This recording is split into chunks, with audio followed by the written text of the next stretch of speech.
Welcome to the Advanced Freelancing Podcast. Every week, you'll hear strategies for building your online service-based business your way. And now, here's your host, veteran freelancer, author, and TEDx speaker, Laura Briggs. Hey everybody, welcome back to another episode of the Advanced Freelancing Podcast. Today I am joined by a guest who I'm not sure how long we've known each other, but it's been at least several years. So I'll let her speak to some of the specifics. But we are both writers and she has some really unique insights to share today about what she has learned in working with clients, what makes relationships good versus what are some of those red flags that should clue you in early on or in the middle of a project that it's time to cut and run. You know, what are those boundaries that you can't really walk back with clients? So welcome to the show, Haley. Why don't you go ahead and introduce yourself and tell us a little bit about the freelance services you provide to clients? Hey, my name is Haley Walden. I'm a copywriter and editor, and I work with clients primarily on blog posts and content and copywriting, so website copy, and I do a little bit of editorial consulting as well. That's awesome. So how long have you been freelancing?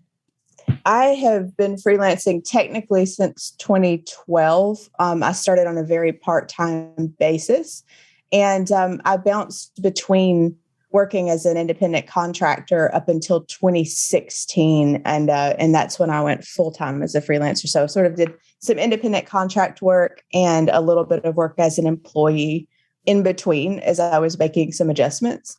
And so I've been full-time freelance since I think October of 2016 now. What kind of gave you the motivation or the courage to go all in on your freelance business? Was it a series of events? Was it just sort of, you felt like you got so busy and it was time to make that jump? It was a series of events. For a long time, I had wanted to work from home. And I left a corporate job in 2012 to do that, to work remotely on a very part-time basis. I had two babies, essentially. I had a 2-year-old and a newborn. And I had wanted to be remote. And at the time, it wasn't widely accepted among, corporate jobs. And so my first freelance gig that was more than, a couple of hours a month was with Social Media Examiner. And it was through a virtual assisting agency. I was actually hired as a VA, and I worked with them for about a year and bounced into a job with a book marketing agency out of Nashville that was only open for about 18 months. But during that time, I went from being a virtual assistant to being their editorial manager and working on ghostwriting for and editing for a number of their clients. And the agency abruptly shut down. And so throughout the process, I think the first time that I was given an article to ghostwrite, and it was for a client that I still have today, the editor at the time got my draft and she sent me a private message over Slack and she said, "This is really good. You could build out on your own." And I had never thought about it before. I had a degree in writing, but I had never done writing in the marketing world. And so I had felt like my ability to sort of be versatile in techie jobs is what got me into being a virtual assistant. And I never really considered taking my writing skills and pushing them that far. So that was the seed. And then when the agency shut down, I thought, well, okay, I've got contacts now because I've made some great connections through the SME job and then the book marketing agency job. And so I ended up bouncing out into full-time freelance because I had put everything into this job and all of a sudden it wasn't there anymore. And so that's how I got into being a full-time freelancer. And I like that so much because a lot of times with writers and sometimes with other creatives, we don't always follow this path necessarily of, oh, I know I was meant to do this. And so immediately after school or after my first, career, I'm going to try to become a writer. Usually we almost have to be like prodded along and encouraged along by someone else, having someone else tell you that you could do this or that your work is good. It's in a way, it's somewhat validating to feel like, oh, okay, like, yeah, even you had a degree in writing, right? And it still was like somebody else telling you, hey, you could potentially do really well at this. And I think one of the themes that, just because I've known you for a while, is that I see come up in your business is this ability to pivot, right? Like you have seen, and all of us freelancers do, things happen and we completely change our business. And sometimes it's as a result of something that's in our control, and other times it's necessarily not, right? So you were talking about this, you'd gone all in on this opportunity, it closed down, that was no longer a viable option for you. Now what? How do I pivot? And I think you're really good at doing that. And I remember when we first started working together, you were, well, we didn't know it yet, but you were getting ready to make another pivot. You had started working with a client that essentially kind of became like your core anchor client. Can you talk a little bit about what that experience was and how you had to pivot when that relationship kind of went a direction you didn't expect? Yes. So I guess this was in 2018. I picked up a client that it very quickly became obvious that they were going to be taking up a lot of time. And in retrospect, I can look back and see some massive red flags where, going with them probably was not the best idea. But it seemed great at the time. It was a too good to be true situation. They had a huge budget. They asked 0 questions about the hourly rate that I quoted them, and we went full steam ahead. And the other writer, like what ended up happening was they had another copywriter on the team and she left.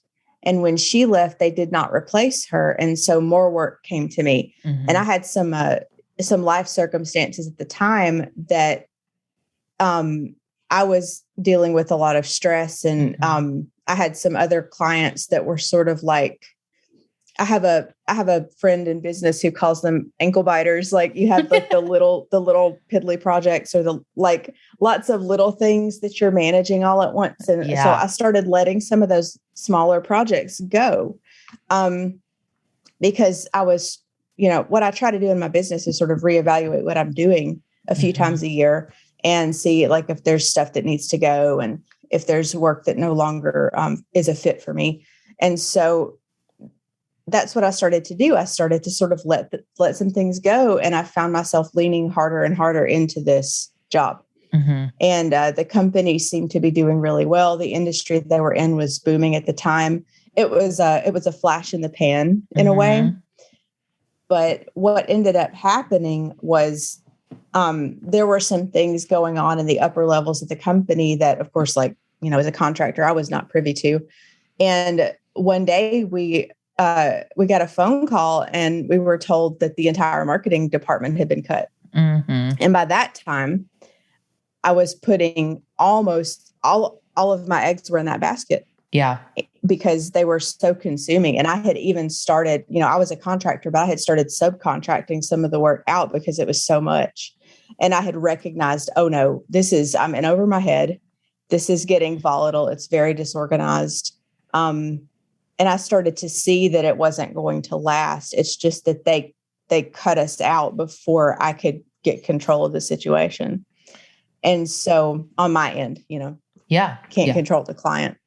But I had I saw the writing on the wall and I was trying, but I couldn't shed their stuff fast enough to build a good safety net for myself.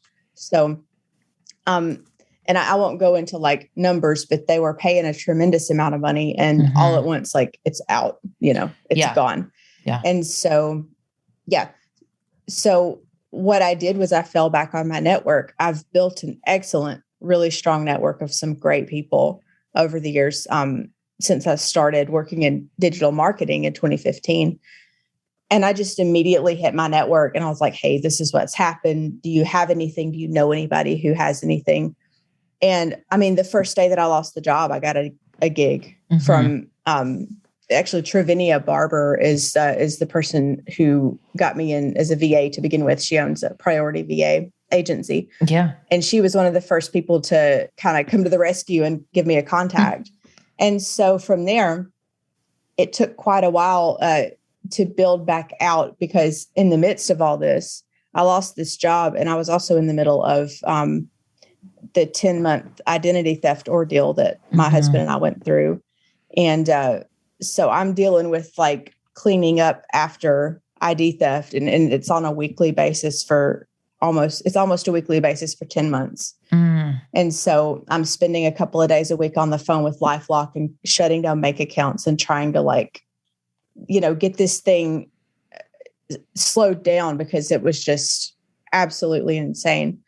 And so that sort of slowed down the rebuild a little bit. I would say it took about 6 months to get out of the really hot water. Mm-hmm. And it took a year before I started feeling like my business was stable again. Yeah. But all of the work that ended up coming through and becoming stable all came from, I would say like probably 85 to 90% of it came from network, word of mouth. Yeah. And I want to dive into that in a minute here, because I think that's the overwhelming lesson of this story is that even when things are outside of your control, there are also a lot of things that are still in your control if you've been doing things properly to build your business. Mm-hmm. But I want to go back to this idea of this happens to so many freelancers. So we start off doing the one-off jobs, and then every month you're starting over fresh because you're like, okay, now I have 0 clients again, and I have to start all over. And I have to you're constantly chasing these one-off jobs. And so then there's the tendency to swing in that other direction of, let me lock in, wouldn't my life be easier if I had 1 or 2 really big clients that I worked with consistently, I could plan my schedule, I have cash flow. And the truth is that can be dangerous as well, as you saw. And I've seen this happen to so many other people, right? So it is okay to have an anchor client, but you also need to always have other irons in the fire, other smaller projects, so that you're not completely reliant on someone who could change their tune at any minute. I mean, I've worked with companies where the owner of the business passed away. And so everything was tied up in probate. My entire contract, that was a moot point. They couldn't even figure out how to unlock the safe in the, it was chaos, right? And so there's a lot of things that you cannot control for, but you do always want to safeguard yourself. So I think that's important to call out, because I think the tendency when you're dealing with so many one-off projects and those ankle biters, as you mentioned, is, okay, let me get a secure client. And that's a really smart strategy overall. You do want to have 2 to 3 projects where you feel relatively secure, but it can be really dangerous to just have one, because you also have the tendency to stop marketing. When you have this one client, you're like, okay, this rate is good. It's a high volume of business. I've been working with them for a while. It feels like it's going to last for a good time into the future. And then if something sudden happens, you don't have any time to really recover. And I think you recovered relatively quickly, right? But you recovered because of the connections you had. And I know that's something you do really well. Can you talk a little bit about how you try to build personal connections with people, and especially clients? I think your approach is pretty different from a lot of others. It's really not about doing it in a transactional way. Yeah. So for me, and I like to call myself a raging introvert. That's probably not true. I'm probably an ambivert, where I have to have that alone time to recharge, but I also really need personal connections. Mm-hmm. And I've learned, sometimes when you're a remote worker, you get really isolated, and you can kind of get out of sight, out of mind with the people that you work with. And so from the very beginning, I have tried to take opportunities to meet people in person when I can. That has meant sometimes that I've traveled. Sometimes I've spent, money out of pocket to go. I've flown out to California a few times to meet clients in person for events. And I live 2.5 hours from Nashville, and I've got clients up there. So if something is going on that I could get to, I'll drive up there. I have gotten work consistently because I've dropped what I was doing and gone someplace in person to meet and connect with people. I like to build relationships, and when you're young and you're kind of desperate to get work, no matter what that looks like, it doesn't matter if you're, applying for traditional jobs or trying to build a freelance business and you don't really have anything. It can feel like when someone tells you, you need to take time to build genuine relationships, it can feel like that's this unsustainable long game. And I have to have work right now. You know what I mean? And so you really slow down and build those real relationships, find the people that you connect and resonate with, and don't necessarily expect something from them in that moment. I have clients today who I met 5 years ago in person, and I didn't start working with them until the past year.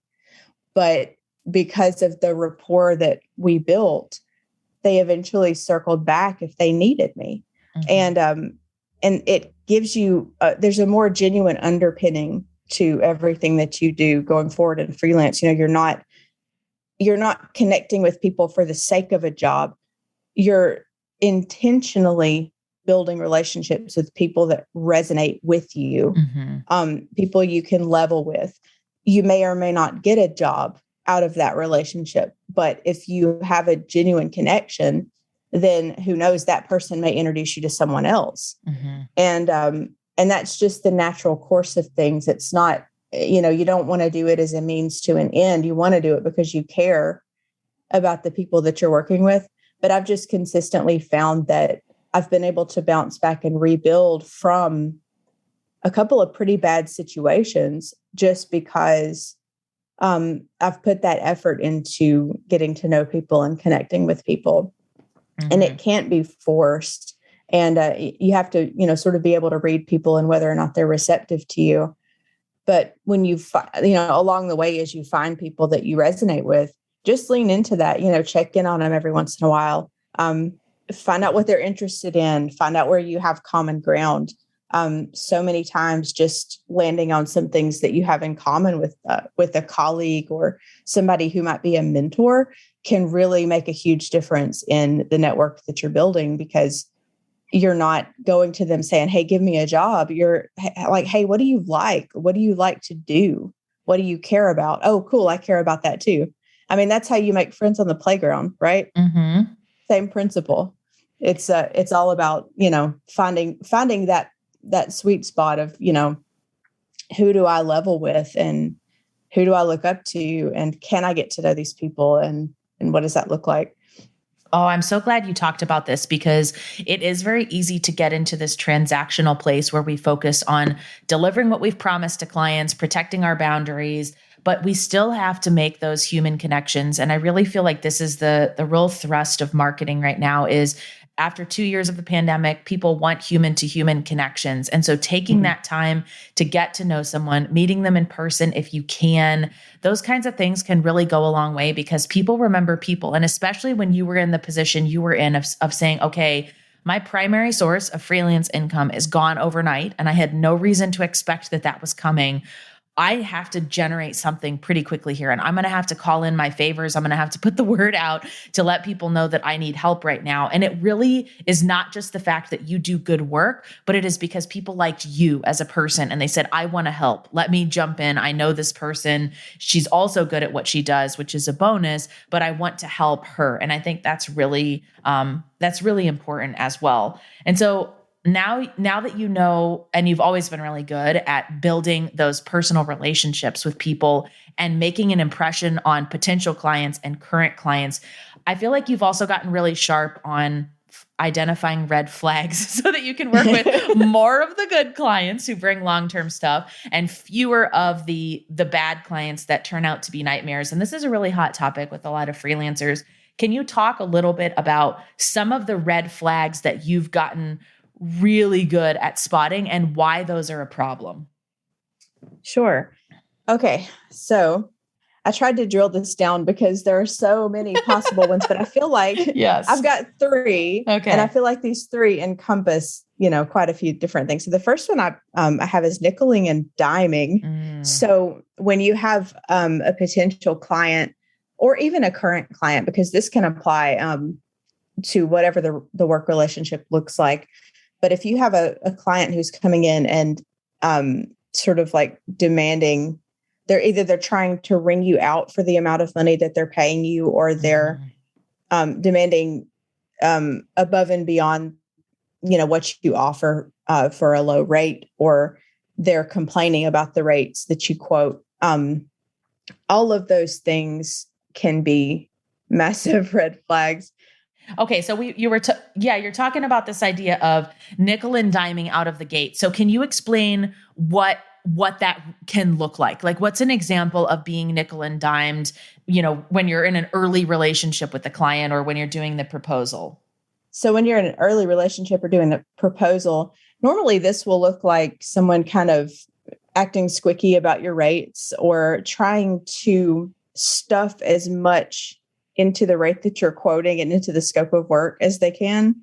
And so you might notice that you tell them what you offer and they try to ask for more for the rate. And maybe they're not respecting the value of your work. Maybe there's, they don't like the rate. Maybe they know somebody who offered the same services you provide for less, and they're trying to sort of get you to either give them more for the money, or they're trying to get you to come down to the rate that another service provider quoted them or provided for them. So they're not respecting, what you value your work to be. And they're like, from the beginning, they're already trying to kind of nitpick and figure out, like, how do I get as much out of this rate and out of this person as I can? And so, that's what it would look like on the front end, is a lot of sort of haggling over price and trying to slip in different things that they would get that you don't offer for that rate. I think this goes back to their perception of your value. You cannot sell someone, even if you get them to agree to your rates, if they do not think what you do is valuable, it will be a nightmare to work together. Like, half the clients won't sign at all because they'll be like, that's just too expensive. If you can like almost bully someone into saying, yes, I charge expert rates and it is what it is, to take it or leave it, I often find those clients are really hard to work with because they'll keep pushing you, right? They'll keep pushing on, oh, okay, well, I thought I was going to get Pulitzer Prize winning copy for what you're charging me because it's so high, right? And you're constantly defending yourself as far as like, no, my rate is what it is. Like, I'm not going to have to justify that. I'm not going to overwork. We're not going to go into that scenario. But if someone doesn't respect what you do, it's very hard to turn them around from that. And I do think that's a very valuable red flag, is when someone immediately starts pushing for, well, can you give me a discount, or can you do these extra things? Or, are you going to charge me for phone calls, or like all this stuff? It's just like, okay, we're not off on a good foot here. So that's one, nickel and diming out the gate. I feel like it's kind of related to this second concept of scope creeping, right? Which I think most freelancers know what it is, but maybe from your perspective, what is it when a client engages in scope creep? Yes. And I'm going to give you a hybrid answer here, because part of the scope creep has to do with the nickel and diming. Yes. So I'm going to walk you through a couple of ways that this might look. And so let's say that you've got a client who has their mindset about what they're paying you is that they should get their money's worth out of you. So maybe they agree right out the gate to your rate and you don't see an issue coming. So you get into that relationship with the client and the scope creep begins. Okay. And so what that looks like is they start sort of slipping in more work that's outside of what you agreed on. Oh, hey, can you do this for me? Oh, well, I have this. Well, I know this, is this in your skill set? Because I could use a little support over here. And they start sort of asking for favors and asking for tasks that fall outside of what you initially agreed to. And sometimes, well, I would say probably most of the time, they're doing that because they want to, quote, get their money's worth. Maybe they're undervaluing your skills and they feel like you should be doing more for them. It's almost always an attitude issue with the client. But a lot of times, like what that might look like for, say, a freelance writer, this is how it's manifested for me before. It has manifested as I might quote a rate for a blog post and the client says, okay.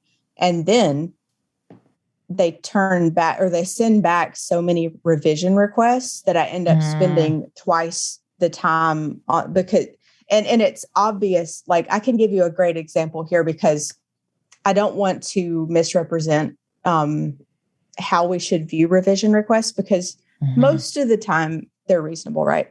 Yes. But I have a pretty good track record of working with clients who don't ask for many revisions. So when I get someone who asks for a lot, there's usually a problem with the client relationship. And so I had one that agreed to my rate. And then they published my posts when I turned them in.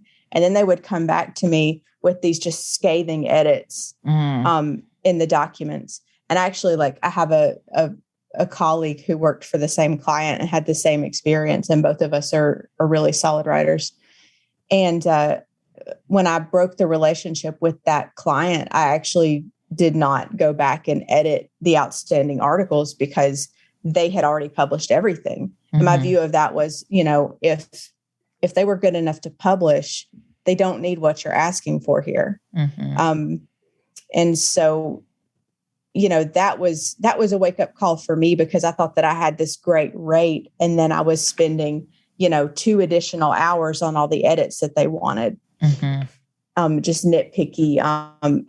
And sometimes you can see the scope creep come out in the attitude. Sometimes you'll get, somebody with, they come back and they're rude about what they want, or there's a sense of entitlement there. And so the other thing that the scope creep can look like is, if you are like me and you have a broad skill set, you may have a client who just needs a little help on this other thing over here. And they're aware that you can do it, or you volunteer yourself because you want to be nice.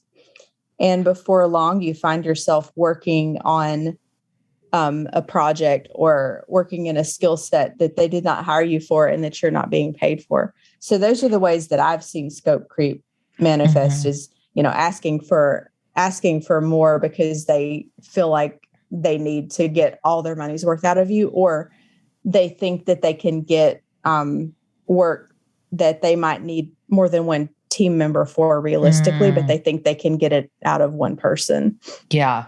Yeah, that's so important. And scope creep is one of those things that you can do everything possible to protect yourself in your contract, but you do still have to watch those boundaries on a daily basis as they unfold with a client.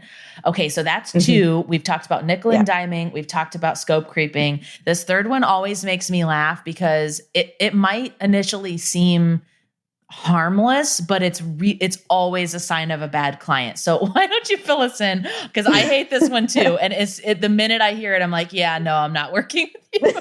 So fill us in on this annoying red flag for clients. Quote, I'll know it when I see it. Which means I have no idea what I'm looking for, but whatever you provide me is not going to be it. Right? You can only do as good of a job as you can as a freelancer when you have some idea of what they want.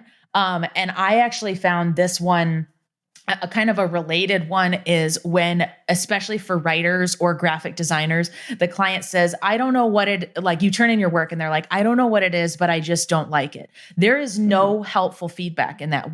You have to give me something. You can't just say, I don't like it. Do you think the tone is off in the written piece? Do you hate the color palette in the logo they designed for you? You have to give your freelancers some clue as to what's wrong. And especially in any creative pursuit, when someone says, I'll know it when I see it, that means you could put 40 hours of work into going down the wrong direction. And then they go, oh yeah, that wasn't what I wanted at all. Okay, well, you didn't give me any instructions. So I used my best judgment to come up with what was good for you. So do you push back at all when people say this, or do you just kind of cut and run in that situation?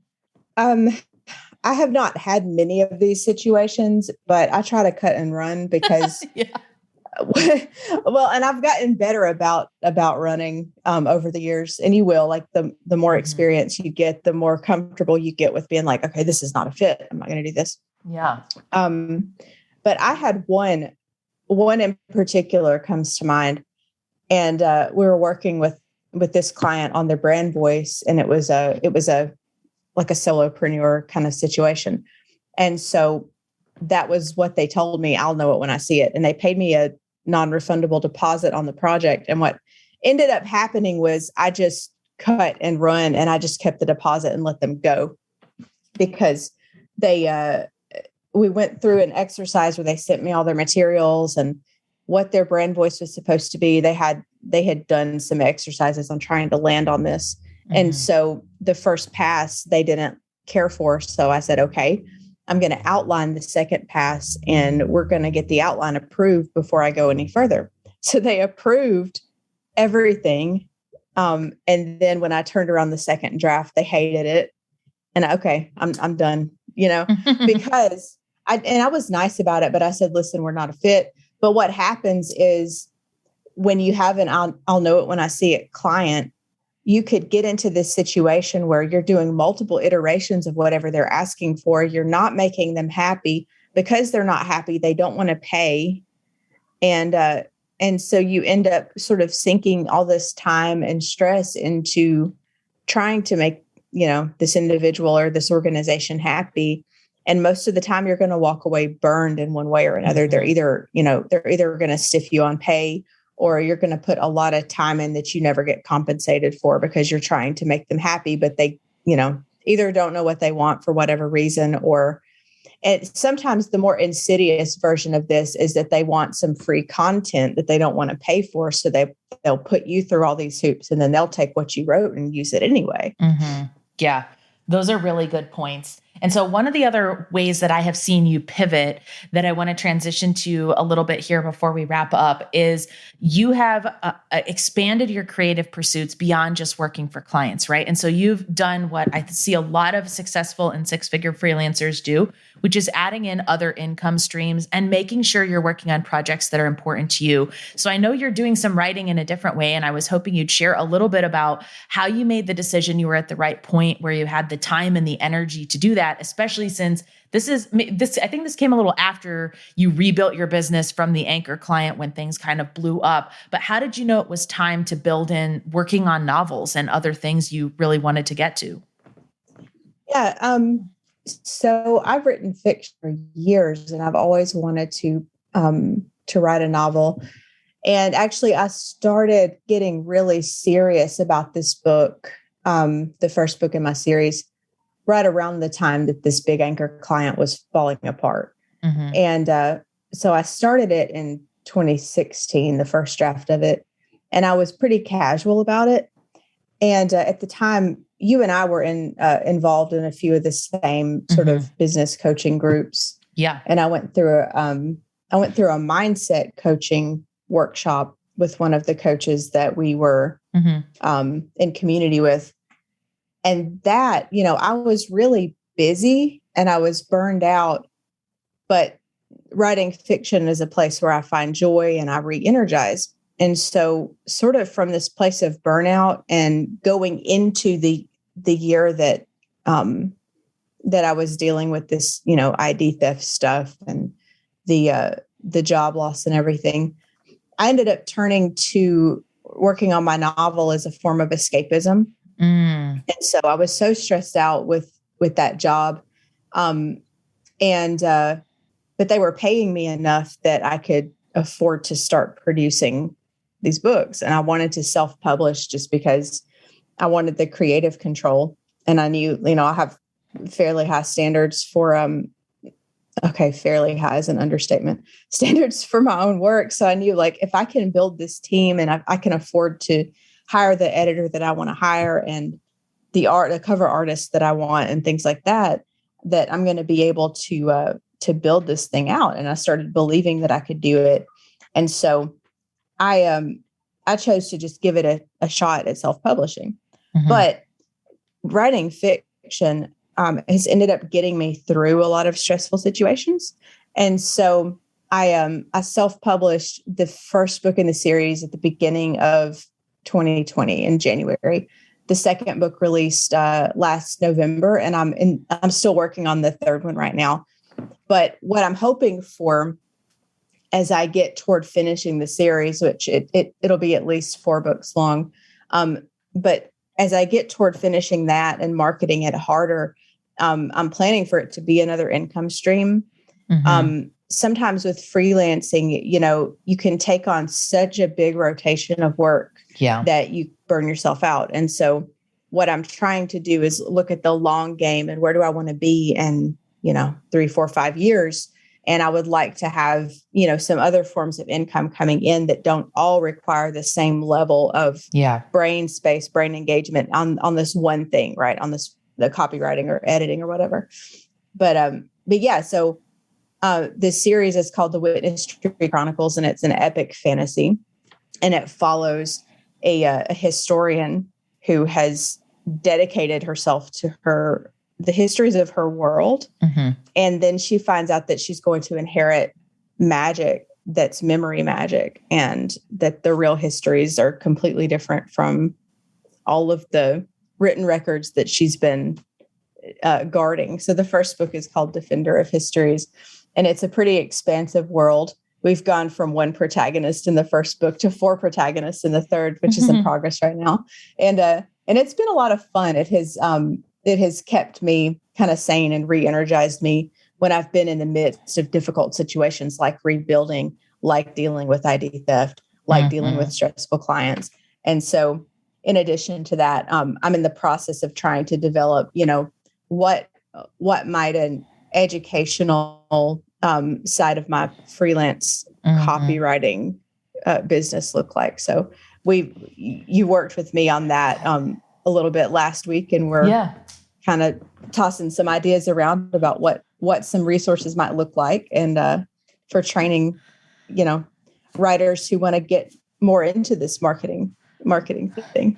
I love it. I love it. You're such a great example of pivoting, figuring out what's going to work for you, thinking bigger than just the day-to-day of, okay, I have to do this work for my clients and I've got to keep that afloat. Like, you're really thinking about, how does this business fit into the rest of my life and where do I want to see it go? So thanks so much for coming on the show as a guest today. I know everyone will get a lot out of this episode. For listeners who want to learn a little bit more about you, where can they go to find you? Yeah. So you can find me at HaleyWalden.com for copywriting, or authorHaleyWalden.com for fiction. And I've got links out to all my socials on my websites. Awesome. Thank you so much. Thank you.